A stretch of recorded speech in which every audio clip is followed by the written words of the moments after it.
আমি কাপড়টি নিয়ে আসি, কাপড় শুকিয়ে গেছে। বারান্দায় যাইয়ে দেখে ও উত্তরা আধুনিক মেডিকেল কলেজের সামনে থেকে যখন বৈষম্য বিরোধী ছাত্র আন্দোলনের ছাত্রদেরকে ধাওয়া করছে পুলিশ, তখন বৈষম্য বিরোধী ছাত্র আন্দোলনের ছাত্ররা আমার বাসার নিচে অবস্থান করে। তখনই পুলিশ টার্গেট করে, আমার মেয়েটা বারান্দায় ছিল, আমার মেয়ে কিছু বুঝে ওঠার আগেই পুলিশ টার্গেট করে আমার মেয়েটাকে গুলি করে। আমার মেয়েটা অনেক লম্বা ছিল, ফর্সা ছিল, তাদের চোখে পড়েছে, আমার মেয়েটাকে গুলি করছে। ওই গুলি আমার মেয়ের মাথায় লাগে, সাথে সাথে মেয়েটা মেঝেতে লুটিয়ে পড়ছে বারান্দার মধ্যে। তখন বৈষম্য বিরোধী ছাত্র আন্দোলনের ছাত্ররা এবং আমাদের প্রতিবেশী মিলে ওকে কেউ লিফট দাঁড় করাইছে, কেউ রিক্সা দাঁড় করাইছে, এরকমভাবে তড়িঘড়ি করে ওকে উত্তরা আধুনিক মেডিকেল কলেজে নিয়ে যায়। আসসালামু আলাইকুম।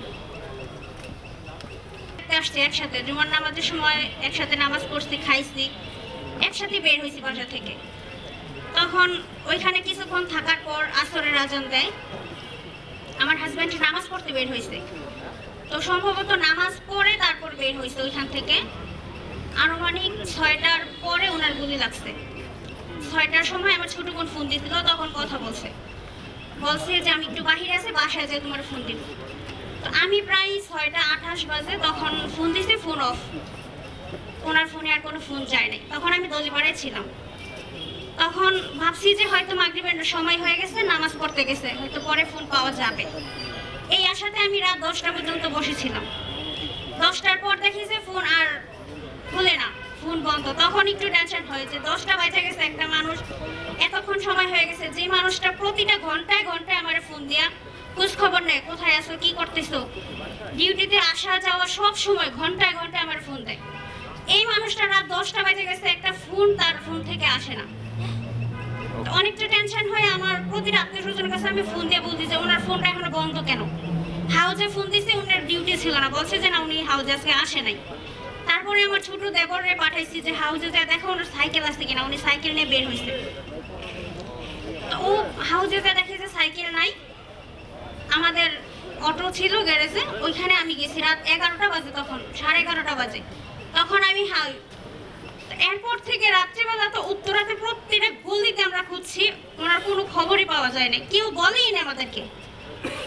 তারপর 20 তারিখ সকাল থেকে তো আমাদের পুরো উত্তরাতে প্রতিটা হসপিটালে, থানায় আমি নিজে যা খুঁজে আসছি। তারপর ঢাকা মেডিকেলে, সব জায়গায় আস্তে আস্তে 4 দিন যাবত আমি প্রতিটা ঢাকা শহরে যতটা হসপিটাল বলেন, থানা বলেন, প্রত্যেকটা জায়গায় আমি যা খুঁজে আসছি। মর্গে যে লাশগুলা রাখে ফ্রিজে, অনেক মানুষ যাইতে ভয় পায়, দুর্গন্ধতে অনেকে যাইতেও চায় না। আমি নিজে যে প্রতিটা ফ্রিজের দরজা খুলে খুলে দেখে আসছি, একটু পরিমাণে আমার ভিতরে ভয় লাগে না। যদি আমি পাই প্রতিটা হসপিটালের আইসিইউতে যে ঘুরে আসছে, যদি আমি কয়েকটা খবর পাই কেরানীগঞ্জের যেই